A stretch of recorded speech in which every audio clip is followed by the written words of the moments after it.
मेरी माँ मुझे रोजाना वृद्धाश्रम से फोन करती थी।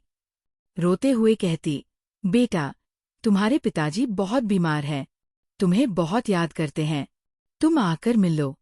मैं माँ को गालियां देकर फोन काट देता था। मैंने अपने बूढ़े माँ बाप को आधी रात को घर से निकाल दिया था।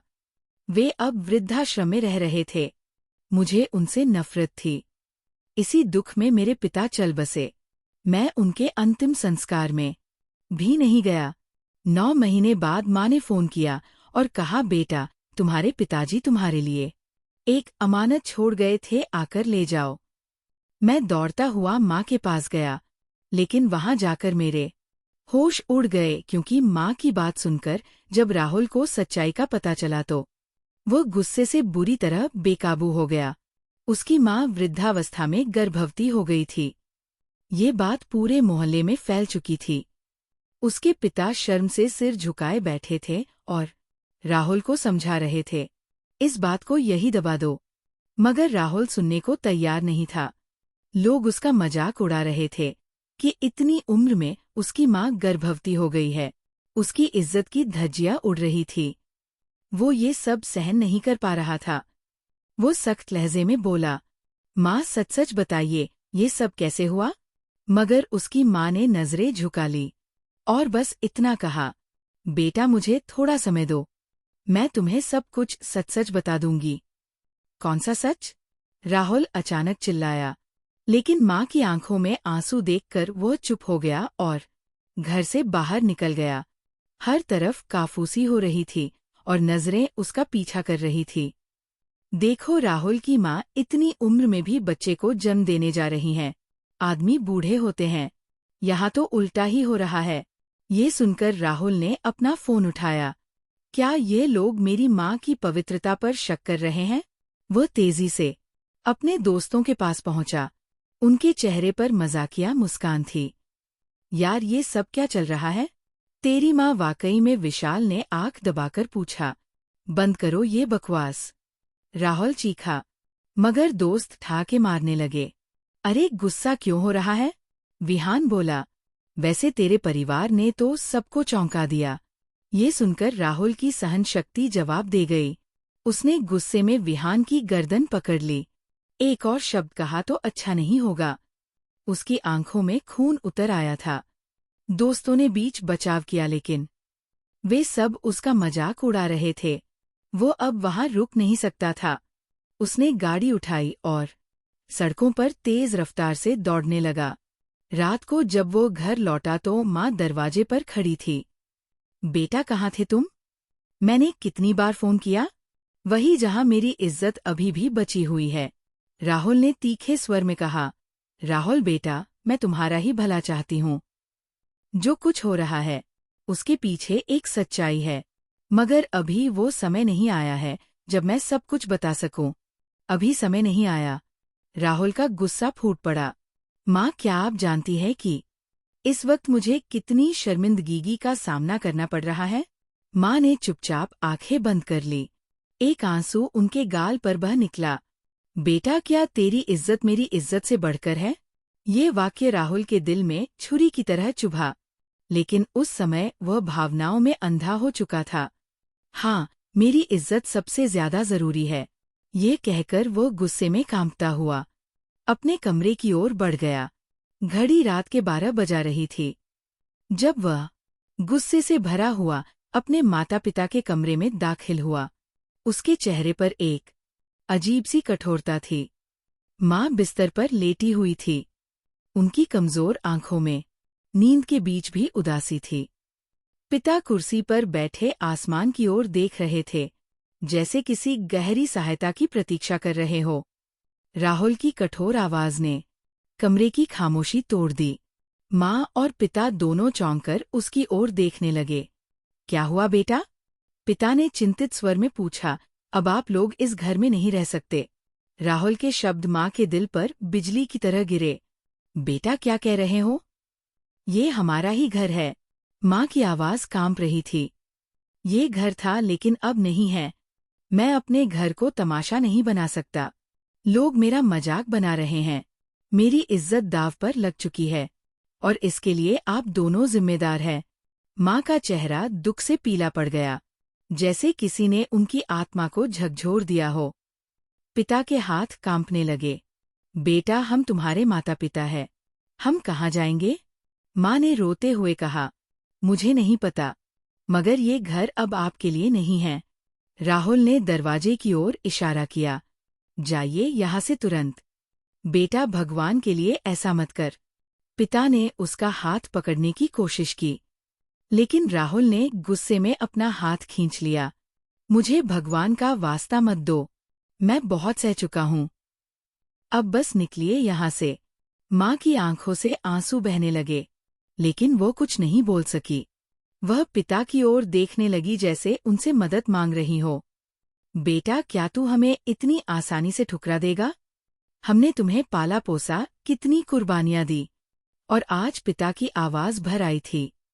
मगर राहुल ने उनकी ओर एक नजर भी नहीं डाली। ये सब मत दोहराइए पिताजी, मैं अब कोई सफाई नहीं सुनना चाहता। बेटा, ये समय भी बीत जाएगा, लेकिन ये जो घाव तू दे रहा है वो कभी नहीं भर पाएगा। माँ ने विनती की। ये घाव मुझे मिला है, आप लोगों ने मुझे दुनिया के सामने शर्मिंदा कर दिया। राहुल चिल्लाया और दरवाजा खोल दिया। माँ ने आखिरी बार अपने बेटे को देखा, मगर वहाँ केवल कठोरता और नफरत थी। चलो सुलेखा, अब हमें अपनी जगह खुद ढूंढनी होगी, पिता ने टूटी आवाज में कहा। माँ ने कांपते हाथों से अपनी चादर ठीक की और नंगे पांव दरवाजे की ओर बढ़ी। वह जानती थी कि अब उनका बेटा उन्हें अपने घर में नहीं रखना चाहता। वह बेबसी से पिता का सहारा लेकर दरवाजे से बाहर निकल गई। राहुल ने एक पल के लिए दरवाजे पर नजर डाली। माँ की भीगी आंखों में एक ऐसा दर्द था जिसे शायद वह कभी नहीं भूल सकेगा, लेकिन वह अपने निर्णय पर अडिग रहा। जैसे ही माँ-पिता सड़क पर पहुंचे, राहुल ने दरवाजा जोर से बंद कर दिया। सड़क पर खामोशी थी। माँ और पिता एक दूसरे के करीब खड़े थे। माँ ने एक बार पीछे मुड़कर अपने घर को देखा, वही घर जहां उन्होंने जिंदगी बिताई थी, जहां उनका बेटा पला बढ़ा था। मगर आज उसी बेटे ने उन्हें बेघर कर दिया था। अब हम कहाँ जाएंगे? माँ ने पिताजी का हाथ थामकर सवाल किया। कहीं ना कहीं जगह मिल ही जाएगी सुलेखा, चिंता मत करो, पिताजी ने नम आंखों से कहा।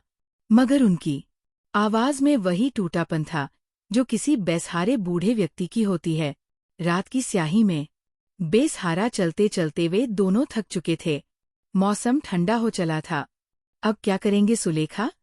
कहाँ जाएंगे? पिताजी ने टूटे हुए स्वर में पूछा।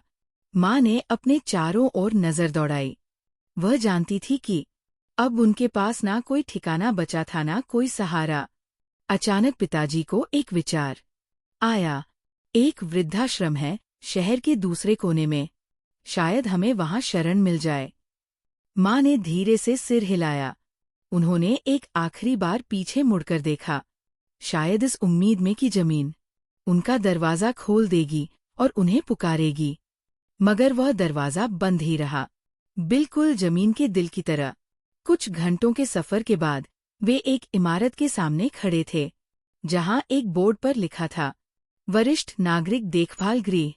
वहां के कर्मचारियों ने उन्हें सवाल भरी नजरों से देखा, मगर उनकी बेबसी को समझते हुए उन्हें एक छोटा सा कमरा दे दिया गया। कमरे में 2 पुराने पलंग थे, एक छोटी सी मेज और दीवारों पर कुछ फीके रंग। माँ ने पलंग पर बैठते ही गहरी सांस ली, जैसे बरसों की थकान एक पल में उन पर हावी हो गई हो। एक जगह तो मिल गई सुलेखा, सिर छुपाने की जगह तो मिली। पिताजी ने माँ को ढांढस बंधाने की कोशिश की। माँ ने जबरदस्ती मुस्कुराकर उनकी ओर देखा, मगर उनकी आंखें शून्य थी। वृद्धाश्रम में समय जैसे थम गया था। हर ओर खामोशी थी। कभी कभी किसी वृद्ध की कराह सुनाई देती या किसी नर्स के कदमों की आहट। माँ की तबीयत दिन ब दिन बिगड़ने लगी।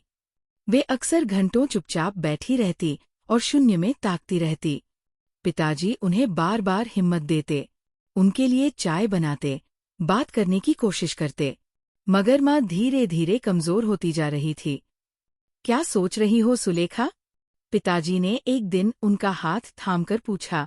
कुछ नहीं, माँ ने धीरे से कहा। फिर कुछ देर चुप रहने के बाद बोली, बस यही सोच रही हूँ कि माँ होना कितना अजीब होता है। बेटा चाहे जितना भी बड़ा हो जाए, माँ के लिए वो हमेशा बच्चा ही रहता है, और जब बच्चा माँ को छोड़ देता है, तब भी माँ उसे छोड़ नहीं सकती।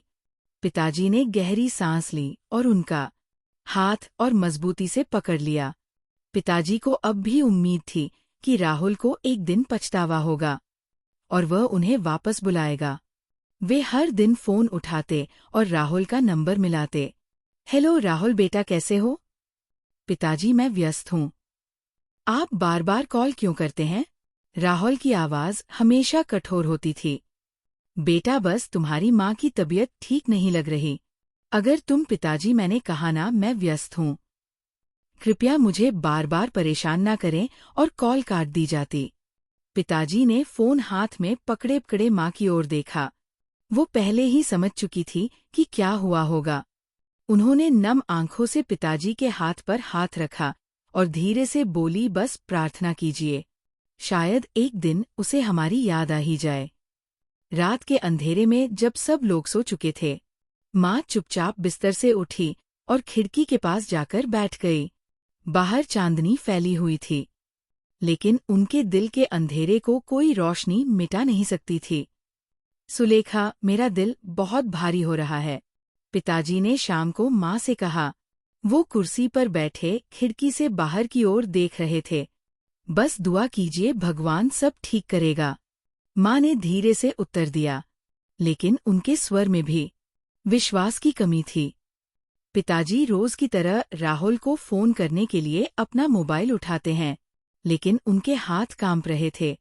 बड़ी मुश्किल से नंबर डायल किया। हेलो राहुल बेटा। पिताजी, आप फिर फोन कर रहे हैं? मैंने कहा था कि मुझे परेशान ना करें। राहुल का लहजा कठोर था। बेटा, बस एक बार आकर हमें देख जा। तेरी माँ की तबीयत भी ठीक नहीं है, और मुझे भी कुछ दिनों से सीने में दर्द हो रहा है। पिताजी, कृपया, मैंने पहले ही बहुत परेशानी झेल ली है, अब और नाटक नहीं सुन सकता। अगर आपकी तबीयत खराब है तो डॉक्टर के पास जाइए, मुझे इन सब में मत घसीटिए। फोन कट गया। पिताजी कुछ समय तक चुप बैठे रहे, फिर धीरे से मोबाइल को मेज पर रख दिया। उनकी आंखें शून्य में खोई हुई थी, जैसे किसी गहरे विचार में डूब गए हो। क्या कहा उसने? माँ ने धीरे से पूछा। पिताजी ने जबरदस्ती मुस्कुराते हुए कहा, कुछ नहीं, बस व्यस्त था। लेकिन सच्चाई ये थी कि वो अंदर से टूट चुके थे। अगली रात पिताजी की तबीयत अचानक बिगड़ गई। उनका सीना जोर से दर्द कर रहा था, सांसें उखड़ रही थी, माथे पर पसीना था। माँ घबराकर नर्स को बुलाने भागी, लेकिन तब तक देर हो चुकी थी। जल्दी एम्बुलेंस बुलाइए, नर्स ने कहा, लेकिन पिताजी का शरीर शांत हो चुका था। उन्हें दिल का दौरा पड़ा था। हमने पूरी कोशिश की, डॉक्टर ने बात अधूरी छोड़ दी। माँ के कानों में जैसे विस्फोट हो गया हो। ये नहीं हो सकता, मेरे पति नहीं जा सकते, वो तो बस कुछ दिन पहले ठीक थे, माँ ने रोते हुए कहा। लेकिन सच्चाई यही थी कि अब वह इस दुनिया में नहीं थे। माँ ने कांपते हाथों से राहुल का नंबर मिलाया। हेलो बेटा, तुम्हारे पिताजी, माँ की आवाज आंसुओं में डूबी हुई थी। वो हमें छोड़ गए बेटा। कुछ क्षण के लिए खामोशी छा गई। पिताजी चले गए? राहुल ने धीरे से दोहराया। हाँ बेटा, कम से कम आखिरी बार उन्हें देख लो। लेकिन राहुल के दिल में कोई भावना नहीं जगी। माँ, वो तो पहले ही बीमार थे, ये तो होना ही था। मैं नहीं आ सकता। माँ को लगा जैसे किसी ने उनके दिल में छुरा घोंप दिया हो। बेटा, वो तुम्हें आखिरी बार देखना चाहते थे। उनके चेहरे पर आखिरी वक्त भी तुम्हारा ही नाम था। माँ, कृपया, मैं और भावुक बातें सुनने के मूड में नहीं हूँ। कल ऑफिस में व्यस्त हूँ। आप ही उनका अंतिम संस्कार करवा दीजिए। फोन कट गया।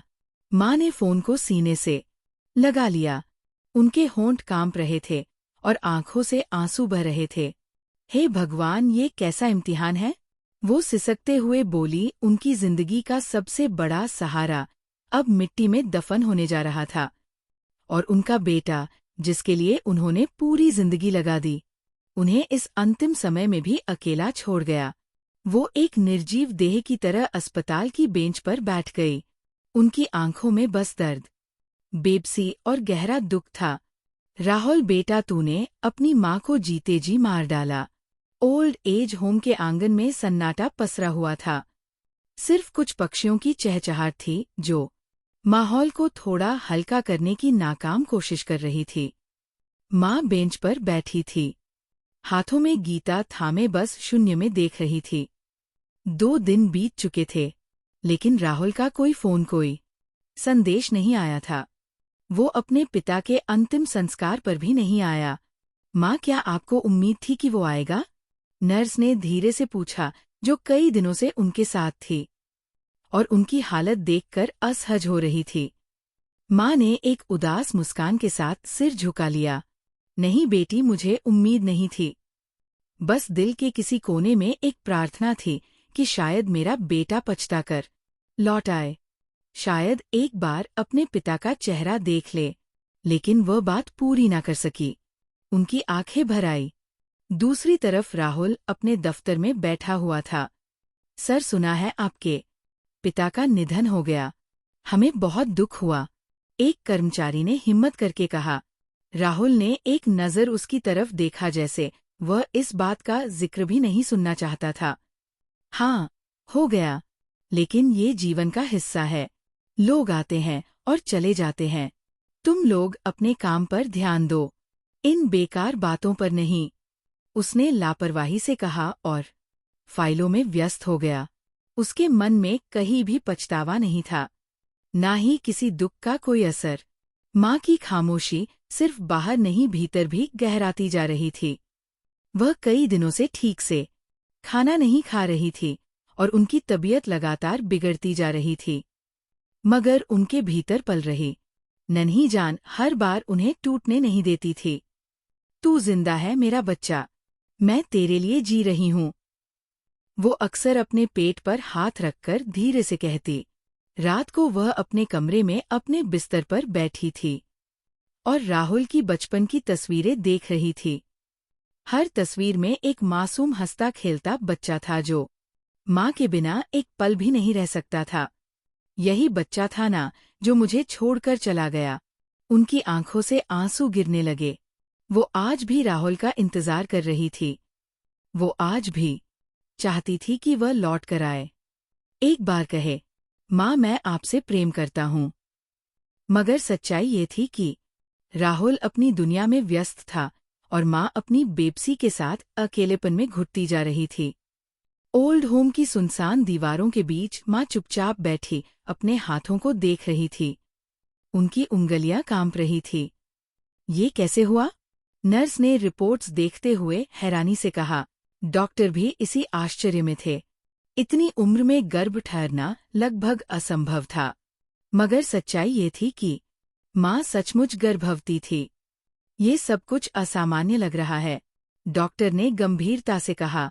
चिकित्सा विज्ञान में ऐसे मामले बेहद दुर्लभ होते हैं। हमें कुछ और परीक्षण करने होंगे।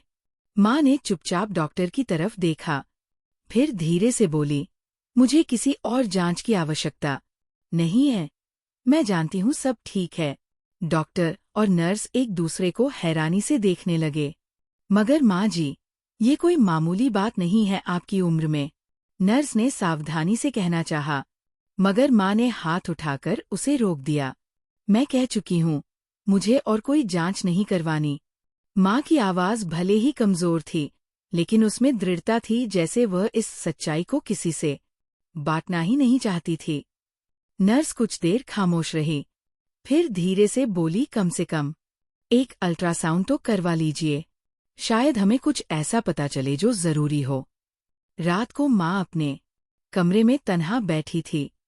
उन्होंने अपनी कमजोर उंगलियां धीरे से पेट पर रखी और एक अजीब सी घबराहट उनके भीतर फैल गई।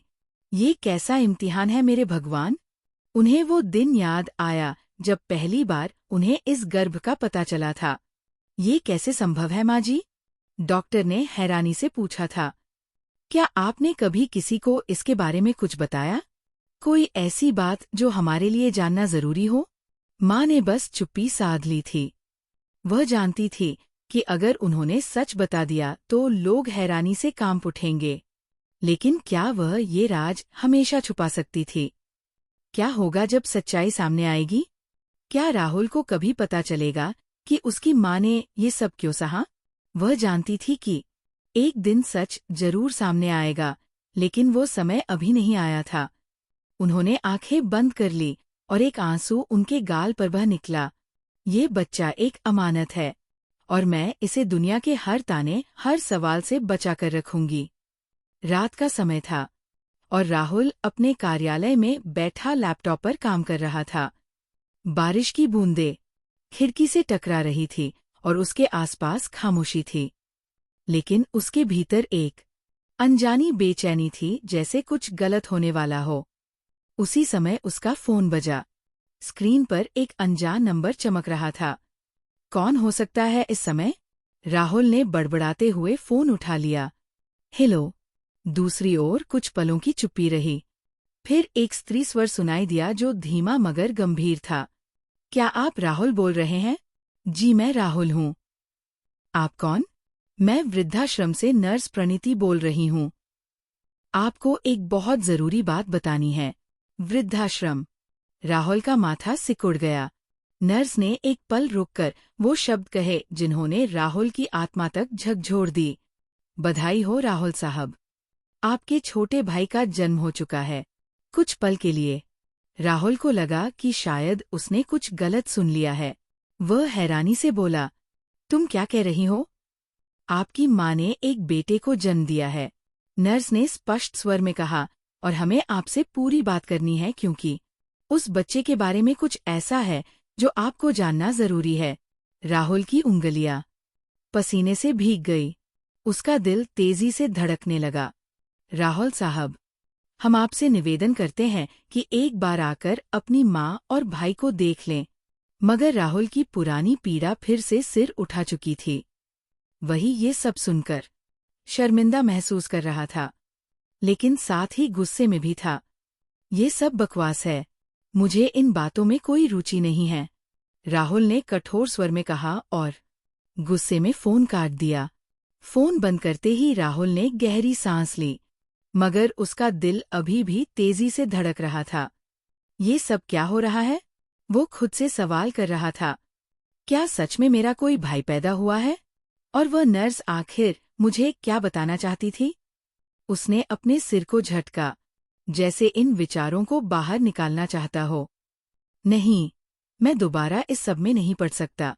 मैंने उन दोनों को अपनी जिंदगी से बाहर कर दिया था और अब मैं पीछे मुड़कर नहीं देखूंगा।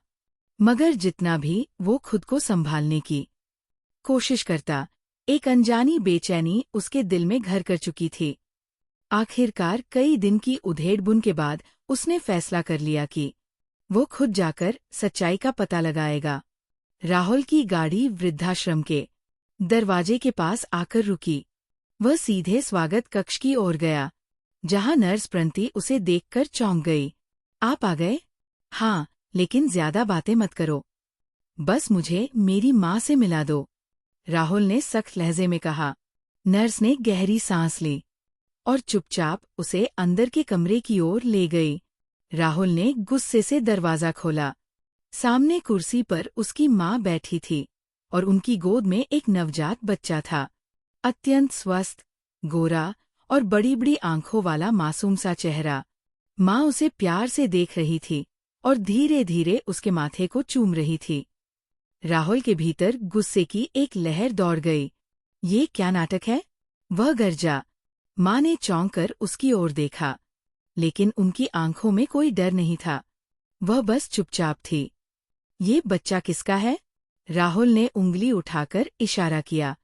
माँ ने कोई उत्तर नहीं दिया, बस बच्चे को अपने और पास खींच लिया, जैसे वह उसे किसी तूफान से बचाने की कोशिश कर रही हो।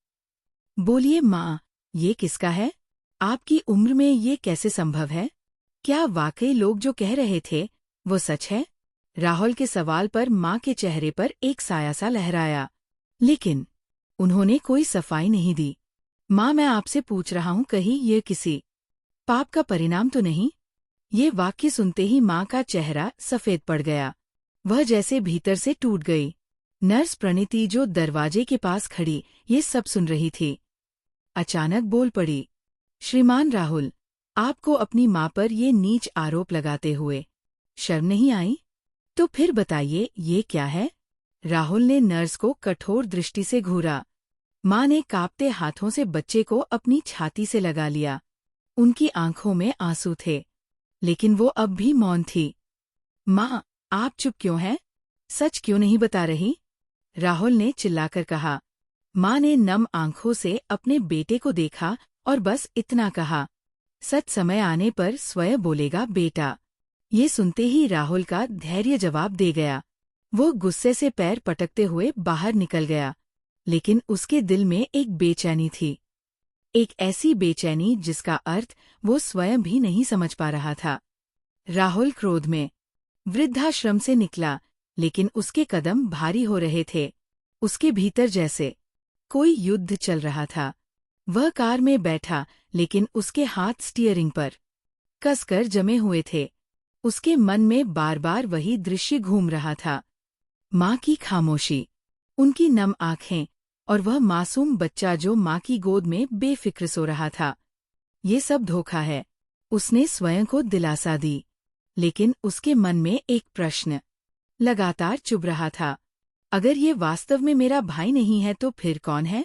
उसके पास इस सवाल का जवाब जानने का बस एक ही रास्ता था। डीएनए परीक्षण। घर पहुंचते ही राहुल ने अपनी जेब से मोबाइल निकाला और एक प्रसिद्ध प्रयोगशाला का नंबर मिलाया। नमस्ते, क्या आप लोग डीएनए परीक्षण की सेवा प्रदान करते हैं? जी सर, हम करते हैं। आपको किन 2 व्यक्तियों का परीक्षण कराना है? प्रयोगशाला के प्रतिनिधि ने पेशेवर लहजे में उत्तर दिया। राहुल ने एक पल के लिए सांस रोकी, फिर बोला, एक नवजात शिशु और मेरी माँ। दूसरी ओर कुछ क्षण की चुप्पी रही। फिर प्रतिनिधि बोला, जी सर, आप हमारे क्लिनिक आ सकते हैं, या हम स्वयं आपके बताए गए स्थान पर आकर नमूने ले सकते हैं। मुझे स्वयं आना पसंद नहीं। क्या आपका कोई व्यक्ति वृद्धाश्रम जाकर ये परीक्षण कर सकता है? जी सर, हम कर सकते हैं। हमें बस आपकी अनुमति चाहिए होगी। ठीक है, मैं जल्दी ही विवरण भेजता हूँ। राहुल ने फोन बंद कर दिया और एक गहरी सांस ली। ये निर्णय लेना आसान नहीं था, लेकिन उसे विश्वास था कि ये परीक्षण सब कुछ स्पष्ट कर देगा। अगर ये मेरा सगा भाई हुआ तो। वह इस विचार को झटक कर मैट पर गिर पड़ा। अगले दिन प्रयोगशाला का प्रतिनिधि वृद्धाश्रम पहुंचा। नर्स प्रणीति ने मां को सूचना दी कि एक व्यक्ति उनके और बच्चे के नमूने लेने आया है। मां ने चौंक कर नर्स की ओर देखा, फिर धीरे से बोली, ये सब राहुल ने करवाया है ना? नर्स ने सिर झुका लिया, जैसे वह जानती थी कि ये लंबी और पीड़ादायक प्रक्रिया होने वाली है। मां ने प्यार से बच्चे की ओर देखा, जो उनकी बाहों में सो रहा था। बेटा, तुम्हारी पहचान के लिए अब विज्ञान के प्रमाण चाहिए। मां की गोद और स्नेह पर्याप्त नहीं। उनकी आंखों में नमी तैरने लगी, पर वो मौन रही। प्रतिनिधि ने चुपचाप उनके और बच्चे के नमूने लिए और रिपोर्ट के लिए कुछ दिनों का समय मांगकर चला गया। वृद्धाश्रम के शांत वातावरण में एक बेचैनी सी भर गई थी। उधर नर्स प्रणीति बार बार फोन कर रही थी। वह रिपोर्ट का इंतजार कर रही थी और उसके मन को किसी अनहोनी की आशंका हो रही थी।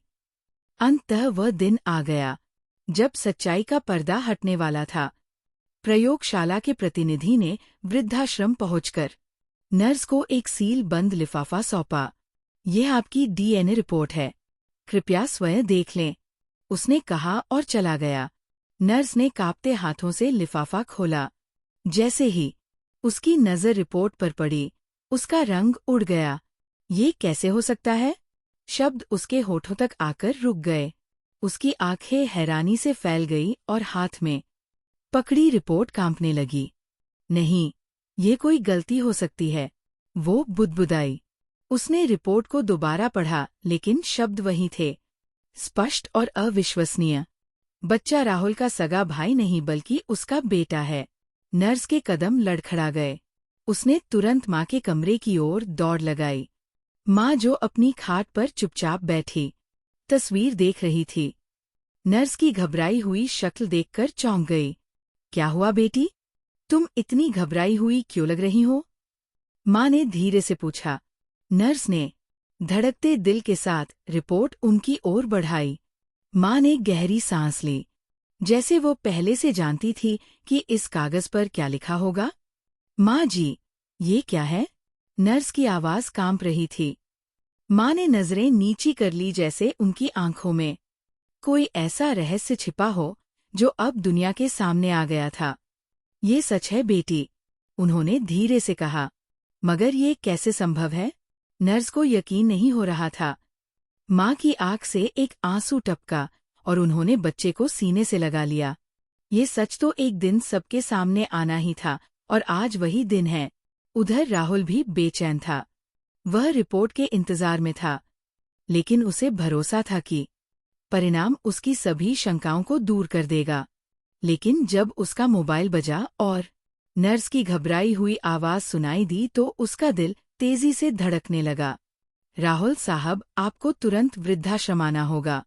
रिपोर्ट आ चुकी है और आपको खुद अपनी आंखों से ये सच देखना होगा। राहुल का माथा सोच में पड़ गया। क्या मतलब? रिपोर्ट में क्या लिखा है? नर्स कुछ पल चुप रही, फिर धीमे से बोली, बच्चा आपका सगा भाई नहीं बल्कि आपका अपना बेटा है। ये सुनते ही जैसे जमीन उसके पैरों तले से खिसक गई। ये क्या बकवास है? ये कैसे संभव है? उसका शरीर कांपने लगा। यही सच है राहुल साहब, नर्स ने कहा। अब आपको खुद आकर अपनी माँ से ये रहस्य पूछना होगा। राहुल के हाथ से फोन गिर गया। उसकी सांसें तेज हो गई और दिमाग में बस एक ही सवाल गूंज रहा था, ये सब कैसे हुआ? आखिर ये सच मेरे सामने इतनी देर से क्यों आया? वह पागलों की तरह कार की चाबी उठाकर बाहर निकला। कार स्टार्ट की और पूरी रफ्तार से वृद्धाश्रम की ओर चल पड़ा। रास्ते भर उसके दिमाग में अजीब अजीब विचार आ रहे थे। राहुल वृद्धाश्रम पहुंचा और तेजी से अंदर दाखिल हुआ। नर्स पहले से ही दरवाजे पर मौजूद थी, जैसे उसका इंतजार कर रही हो। कहाँ है मेरी माँ? राहुल ने सख्त लहजे में पूछा। अंदर अपने कमरे में, नर्स ने धीरे से कहा। लेकिन राहुल साहब, कृपया उनसे शांतिपूर्वक बात करें। वे पहले ही बहुत तकलीफ में हैं। राहुल व्यंग से हंसा। और मेरी पूरी दुनिया हिल गई है और तुम कह रही हो कि मैं आराम से बात करूं? वह तेजी से दरवाजा खोलकर अंदर गया। माँ खाट पर बैठी थी। बच्चा उनके पास सो रहा था। जैसे ही राहुल अंदर गया, वो धीरे से सीधी होकर बैठ गई। उनकी आंखों में वही पुरानी उदासी थी जो वे महीनों से छिपाए हुए थी। माँ, राहुल की आवाज में गुस्सा, हैरानी और अविश्वास सब झलक रहा था। ये क्या है? ये सब झूठ है ना? माँ ने आहिस्ता से उसकी ओर देखा।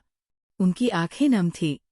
बेटा, वो धीरे से बोली, मैं जानती थी कि एक दिन तुम आओगे और ये सवाल करोगे। तो फिर जवाब दो माँ, ये बच्चा मेरा भाई नहीं बल्कि मेरा बेटा कैसे हो सकता है? माँ की आंखों से आंसू गिरा, लेकिन वह चुप रही। माँ, कुछ तो बोलिए। क्या वाकई आपने ऐसा कोई कदम उठाया जिससे हमारी इज्जत मिट्टी में मिल जाए? ये सुनकर माँ का चेहरा उतर गया। उन्होंने कांपते हाथों से बच्चे को सीने से लगा लिया। बेटा, तुमने अभी जो कहा वही सुनने का मुझे सबसे ज्यादा डर था। वे धीरे से बोली, माँ, आपका चुप रहना मेरे संदेह को और गहरा कर रहा है। मुझे सच जानना है, अभी और इसी वक्त। माँ ने एक गहरी सांस ली, जैसे वह बरसों का बोझ एक ही पल में उतारना चाहती हो। बेटा, मैं जो कहने जा रही हूँ उसके लिए खुद को तैयार कर लो, क्योंकि ये सच तुम्हें अंदर तक झकझोर देगा। राहुल की आंखों में बेचैनी थी, मगर वह चुपचाप खड़ा रहा। माँ ने एक नज़र सोते हुए बच्चे पर डाली, फिर जमीन की ओर देखा और बोली, ये बच्चा तुम्हारा बेटा है राहुल, और यह उस पाप की निशानी है जो तुमने बरसों पहले किया था। ये सुनकर राहुल के कदम लड़खड़ा गए और उसके कानों में एक शोर गूंजने लगा जैसे पूरी दुनिया अचानक खामोश हो गई हो। माँ ने आंखें बंद कर ली, जैसे अब उनके पास छिपाने को कुछ ना रहा हो। हाँ राहुल, ये वह सच्चाई है जिसे मैंने 9 महीने अपने अंदर छिपा कर रखा। ये बच्चा तुम्हारा अपना खून है, तुम्हारी अपनी संतान, और यूं एक दीवार जो सालों से हमारे बीच खड़ी थी, आज ढह गई। राहुल सुन्न हो गया था। माँ के शब्द उसकी आत्मा पर बिजली की तरह गिरे और वो अपनी जगह सुन्न खड़ा रह गया। ये झूठ है, उसने जोर से कहा, जैसे खुद को यकीन दिलाने की कोशिश कर रहा हो। ये कैसे हो सकता है? ये बच्चा मेरा बेटा कैसे हो सकता है? माँ ने गहरी सांस ली और राहुल की तरफ देखा। उनकी आंखों में बरसों का दर्द सिमटा हुआ था, एक ऐसा दर्द जो उन्होंने सालों से अपने सीने में दबा रखा था। बेटा, अब समय आ गया है कि तुम्हें वह सच बताओ जिसे मैंने 1 साल से अपने दिल में दफन किए रखा है, उन्होंने धीमे मगर भारी स्वर में कहा। राहुल का दिल तेजी से धड़कने लगा। याद है राहुल, कई साल पहले तुम्हारी जिंदगी में एक लड़की आई थी। ये सुनते ही राहुल की आंखों के सामने धुंधली यादें तैरने लगी। वो एक गर्म दोपहर थी जब राहुल ने यूनिवर्सिटी के कैफे में पहली बार कृतिका को देखा था। बड़ी बड़ी आंखों वाली मासूम मगर बेहद आकर्षक कृतिका जो उसकी क्लास में नहीं आई थी। शुरुआत में ये एक मामूली जान पहचान थी, लेकिन फिर ये पहचान मोहब्बत में बदल गई। ये शायद राहुल के लिए बस एक समय की दिलगी थी, लेकिन कृतिका उसके लिए अपनी पूरी दुनिया छोड़ने को तैयार थी। वह उस पर भरोसा करती थी, उससे बेइंतहा मोहब्बत करती थी। लेकिन राहुल, वो खेल खेल रहा था। राहुल, क्या तुम मुझसे शादी करोगे? कृतिका ने एक दिन उम्मीद भरी नजरों से पूछा था। राहुल हंस पड़ा था, जैसे ये सवाल कोई मजाक हो। कृतिका, यार अभी हम बहुत छोटे हैं, जिंदगी में अभी और मजे करने हैं। कृतिका की आंखों में मायूसी थी, मगर वह फिर भी उसके साथ रही, यहाँ तक कि एक दिन वह राहुल के धोखे का शिकार हो गई। जब कृतिका ने उसे बताया कि वह गर्भवती है तो राहुल का चेहरा उतर गया था। ये मेरा मामला नहीं है, उसने बेरुखी से कहा था। ये सब तुम्हारी गलती है, मुझे इसमें मत घसीटो। कृतिका रोती रही, गिड़गिड़ाती रही, लेकिन राहुल ने उसे बेसहारा छोड़ दिया। वह हमेशा के लिए चली गई और राहुल ने कभी उसकी खबर तक नहीं ली। माँ ने एक आंसू पोंछा और दोबारा राहुल की ओर देखा। कृतिका ने तुम्हें कभी कुछ नहीं बताया, मगर वो आखिरी सांस तक तुम्हारे प्यार के धोखे को सीने से लगाए रही। माँ की आवाज कांप रही थी। आखिरी सांस तक, राहुल ने हैरत से दोहराया। माँ ने सिर हिलाया। कृतिका बहुत बीमार हो चुकी थी। जब उसे लगा कि वो अब जी नहीं पाएगी, तो वह मेरे पास आई। वह जानती थी कि तुमने उसे ठुकरा दिया है, मगर फिर भी उसने अपने बच्चे को तुम्हारे पास छोड़ने का फैसला किया। उसने मुझसे कहा, आंटी, मैं राहुल को माफ नहीं कर सकती, मगर मैं चाहती हूँ कि मेरा बच्चा उसका नाम पाए। आप माँ हैं, आपको एहसास होगा कि एक माँ की ममता क्या होती है, और मैं कैसे इनकार कर सकती थी। माँ की आंखों में आंसू थे। मैंने उस बच्चे को अपनाने का निश्चय किया, लेकिन ये सोचा कि अगर मैंने सच बता दिया तो लोग तुम पर उंगली उठाएंगे।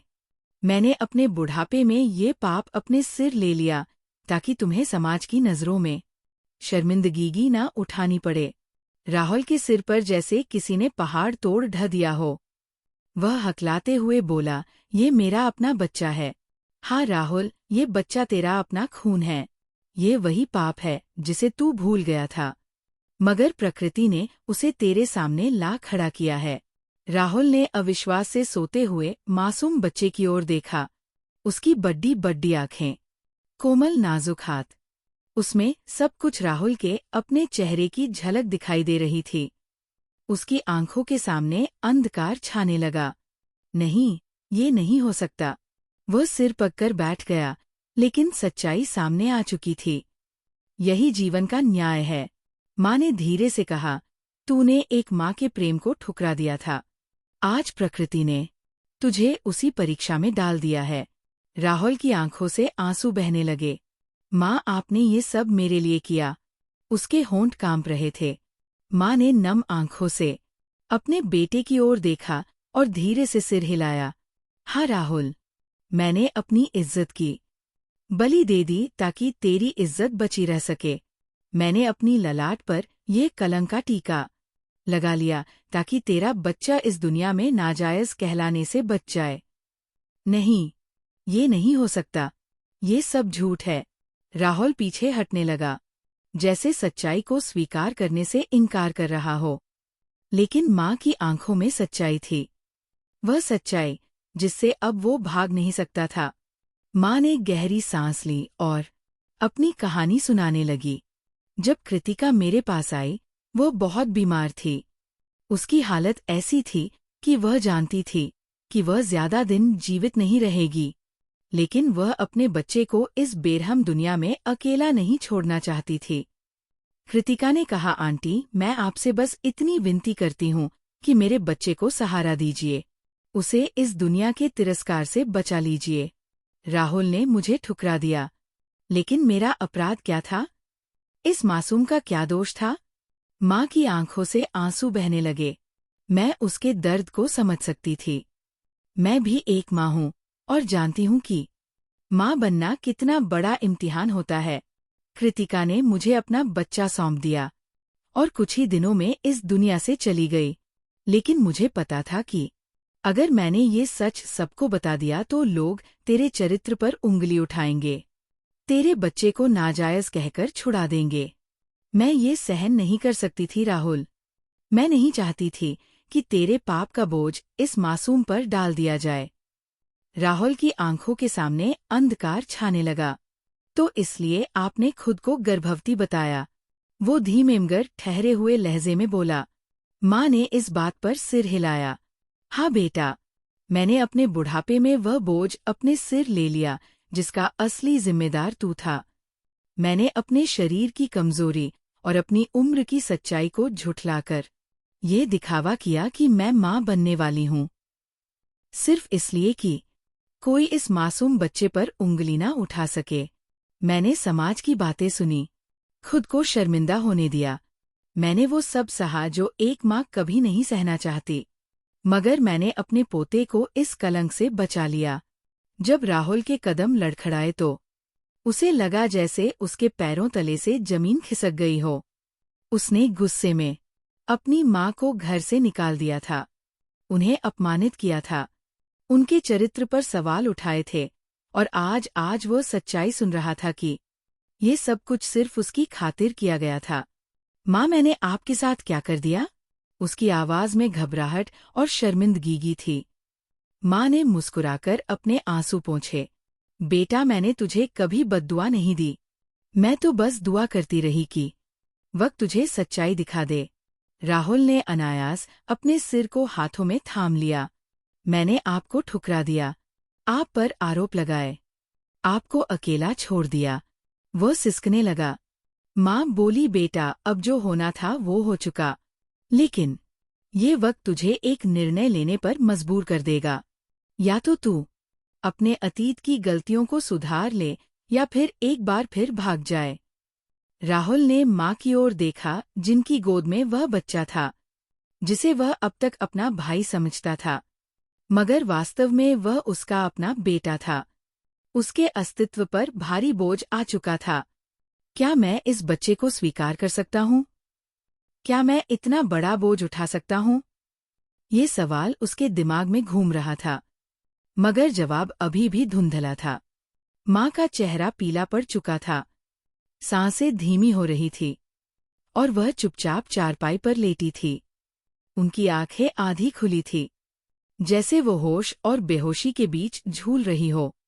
माँ, आपकी तबीयत ठीक नहीं लग रही, हम अस्पताल जा रहे हैं, राहुल ने घबराकर कहा और तुरंत नर्स को बुलाया। माँ की हालत बहुत खराब हो चुकी है, हमें इन्हें तुरंत अस्पताल ले जाना होगा। नर्स ने कहा, राहुल ने जल्दी से उन्हें सहारा देकर गाड़ी में बैठाया और तेजी से अस्पताल की ओर चल पड़ा। रास्ते में उसकी नजरें बार बार माँ पर जा रही थी। माँ, कृपया मुझे माफ कर दीजिए। मैंने आपके साथ बहुत बुरा किया। उसकी आवाज कांप रही थी। माँ ने धीरे से अपनी आंखें खोली। उनकी निगाहें राहुल के चेहरे पर टिक गई। उनकी आंखों में कोई गुस्सा या नाराजगी नहीं थी, बस एक गहरी उदासी थी। बेटा, मैंने तुझे कभी बद्दुआ नहीं दी, मगर याद रख, वक्त का कर्ज हमेशा चुकाना पड़ता है। उनकी कमजोर आवाज में कांपाहट थी। ये सुनते ही राहुल के दिल में गहरी चोट लगी।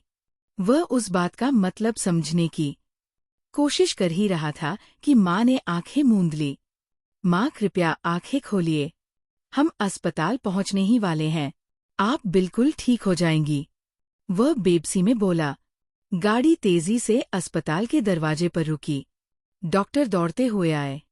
उन्हें तुरंत आईसीयू में ले जाना होगा, एक डॉक्टर ने कहा। राहुल की निगाहें माँ के निर्जीव शरीर पर टिकी थी। स्ट्रेचर जो पलटी जा रही थी, वह कुछ कहना चाहता था, मगर उसके होंठ मौन थे। कई घंटे बीत चुके थे और राहुल अस्पताल के गलियारे में बेचैनी से चक्कर लगा रहा था। डॉक्टर आईसीयू से बाहर आए। उनके चेहरे की गंभीरता बता रही थी कि स्थिति बहुत नाजुक है। राहुल साहब, हमें प्रार्थना करनी होगी कि माँ जी की तबीयत संभल जाए, लेकिन उनकी हालत बहुत कमजोर हो चुकी है। ये सुनकर राहुल के दिल में एक चुभन सी हुई। वो अस्पताल की मंदिर में जाकर सजदे में गिर पड़ा। हे भगवान, मैं अपराधी हूँ। मैंने अपनी माँ के साथ अन्याय किया। मैंने उन पर अत्याचार किया। मैंने उनकी ममता को नजरअंदाज किया। लेकिन तू तो करुणामय है। तू तो माँ से भी अधिक प्रेम करता है। कृपया मेरी माँ को बचा ले। उसकी आंखों से आंसू बहते जा रहे थे और उसकी सिसकियां पूरे हाल में गूंज रही थी। अस्पताल के कमरे में मृत्यु जैसी खामोशी थी। मशीनों की पीपी की आवाजें मंद पड़ती जा रही थी। जब राहुल माँ के बिस्तर के पास बैठा, उनका हाथ थामे रो रहा था। माँ, कृपया मुझे क्षमा कर दो। मैं बहुत बुरा बेटा था, लेकिन आपकी ममता के बिना मैं कुछ भी नहीं हूँ। एक बार बोल दीजिए कि आपने मुझे माफ कर दिया। माँ, मैं आपके बिना कैसे जीऊंगा। मैंने आपकी ममता को अनदेखा किया। मैंने आप पर अत्याचार किया। मैंने आपको अकेला छोड़ दिया और आपने फिर भी मुझे श्राप नहीं दिया। नर्स कमरे के दरवाजे पर खड़ी रो रही थी। डॉक्टर धीरे से आए। माँ की नब्ज देखी और फिर राहुल की ओर देखकर सिर झुका लिया। माफ कीजिए राहुल साहब। वो अब इस दुनिया में नहीं रही। ये शब्द बिजली की तरह राहुल पर गिरे। उसने माँ के निर्जीव हाथों को चूमा, अपना माथा उनके चरणों में रख दिया और फूट फूट कर रोने लगा। माँ हमेशा के लिए जा चुकी थी, लेकिन जाते जाते वे राहुल को जीवन का सबसे बड़ा पाठ पढ़ा गई थी। माँ का प्रेम अमूल्य होता है और समय का आरण कभी क्षमा नहीं होता। सूरज ढल चुका था। आकाश उदास था, मानो वह भी किसी अपूर्णय क्षति का शोक मना रहा हो। जब राहुल माँ की शव के पास बैठा था, उसकी आंखों से आंसू थमने का नाम नहीं ले रहे थे। ताजी मिट्टी का ढेर देखकर उसका दिल असहनीय पीड़ा में डूब गया। माँ, मैंने आपको खो दिया, उसने धीमे से कहा, मानो माँ अब भी सुन रही हो। हवा में एक धीमी सी सरसराहट हुई। श्मशान भूमि की खामोशी उसकी अंदरूनी तन्हाई को और गहरा कर रही थी। मैंने अपनी जिंदगी में सब कुछ अपने अहम और जिद पर कुर्बान कर दिया, लेकिन कभी नहीं सोचा कि आपकी ममता ही मेरी सबसे बड़ी पूंजी थी। उसने माँ की राख पर हाथ फेरा, जैसे अंतिम बार माँ को छूना चाहता हो। अगर मैं समय को लौटा सकता तो कभी आपको खुद से दूर नहीं जाने देता। यदि मैं आपका विश्वास कर लेता तो आज आप मेरे साथ होती माँ। हिचकियों के बीच उसने आकाश की ओर देखा और पहली बार दिल से प्रार्थना की, हे प्रभु, मेरी माँ को स्वर्ग में सबसे ऊंचा स्थान देना। उनके बिना ये दुनिया अब एक सुनसान जगह है। हवा में हल्की सरसराहट हुई, जैसे ईश्वर ने उसकी प्रार्थना सुन ली हो। माँ की मृत्यु के बाद राहुल की दुनिया बिल्कुल खाली हो गई थी। वृद्धाश्रम में नर्स प्रणीति ने बच्चे को अपनी गोद में उठाया और राहुल की ओर देखते हुए कहा, ये बच्चा तुम्हारा अपना खून है। राहुल साहब, अब फैसला तुम्हें करना है। क्या तुम भी अपनी माँ की तरह त्याग करोगे या फिर इसे भी यहीं छोड़ दोगे? राहुल ने कांपते हाथों से बच्चे की ओर देखा। वह नन्हा अस्तित्व जो अब तक सच्चाई से अनजान था, अपनी मासूम आंखों से दुनिया को निहार रहा था। राहुल की आंखों में आंसू आ गए। उसे अपनी माँ का वह त्याग याद आया जो उन्होंने इस बच्चे को बचाने के लिए किया था। धीरे धीरे उसने हाथ बढ़ाया और बच्चे को नर्स की गोद से ले लिया।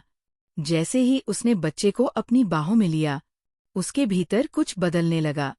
मैं तुम्हें कभी अकेला नहीं छोड़ूंगा, राहुल ने दृढ़ स्वर में कहा। जो गलती मैंने अपनी माँ के साथ की थी, वो दोबारा नहीं होगी। साल बीतते गए, समय का पहिया चलता रहा और राहुल की जिंदगी भी बदलती रही।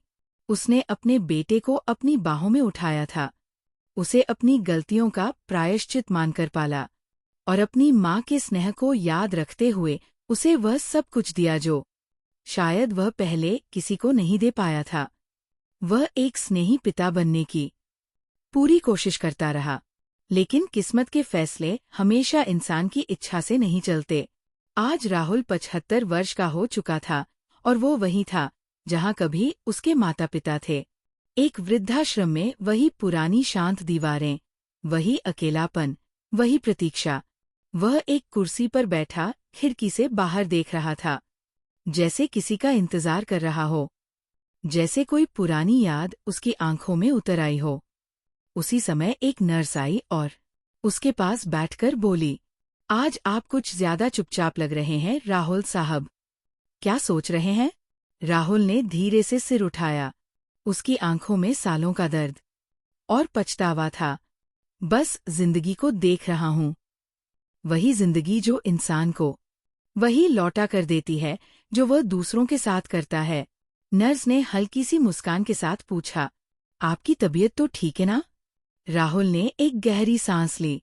जानती हो, एक समय था जब मैंने अपनी माँ और पिता को यहाँ छोड़ दिया था, क्योंकि मुझे लगता था कि वे मेरे जीवन के लिए बोझ बन गए हैं। मैंने उनके भावनाओं की परवाह नहीं की, बस अपनी अहंकार और समाज की बातों को ज्यादा महत्व दिया। नर्स चुपचाप सुनती रही। राहुल की आंखों से आंसू बहने लगे। फिर जब मैं पिता बना, मैंने सोचा कि अपनी गलतियों को सुधारूंगा। मैंने अपने बेटे को वह सब दिया जो मैंने खो दिया था। उसे अपने खून पसीने से बड़ा किया, श्रेष्ठ शिक्षा दी, एक बेहतर जीवन दिया। राहुल की आवाज कांपने लगी। मगर आज वही बेटा जिसे मैंने सब कुछ दिया, जिसने मेरी पूरी जिंदगी का केंद्र था, उसी ने मुझे यहाँ छोड़ दिया, उसी स्थान पर जहाँ मैंने अपने माँ बाप को छोड़ा था। नर्स ने हैरानी से पूछा, आपका बेटा? हाँ, वही जिसे मैंने अपने सीने से लगाकर पाला था, वही जिसके लिए मैंने अपनी माँ की कुर्बानी दी थी। राहुल का दिल जिसे किसी बोझ से दब गया था। पता है नर्स बेटी, मेरी माँ ने मुझे जाते समय एक वाक्य कहा था और आज वो सच हो गया है। कौन सा वाक्य? नर्स ने धीरे से पूछा। बेटा, मैंने तुझे कभी बद्दुआ नहीं दी, लेकिन वक्त का कर्ज हमेशा चुकाना पड़ता है। ये कहकर राहुल की निगाहें शून्य में खो गई। ये कहानी एक कठोर सच्चाई को दर्शाती है कि समय कभी किसी का कर्ज नहीं छोड़ता। जो हम दूसरों के साथ करते हैं, वही किसी ना किसी रूप में हमारे पास लौट कर आता है। माता पिता की इज्जत और उनका प्रेम सबसे बड़ी पूंजी होती है, क्योंकि जब समय पलटता है तो ये एहसास दिलाता है कि जो बोया था वही काटना पड़ता है। तो दोस्तों, ये थी आज की कहानी। इस कहानी के बारे में आपकी क्या राय थी, ये कमेंट बॉक्स में जरूर बताइए। अगर आपको कहानी पसंद आई हो तो वीडियो को लाइक करें और चैनल को सब्सक्राइब करें और बेल आइकन पर क्लिक करके इसे ऑल पर सेट करें, ताकि आपको नए वीडियो की सूचना तुरंत मिल जाएगी। धन्यवाद।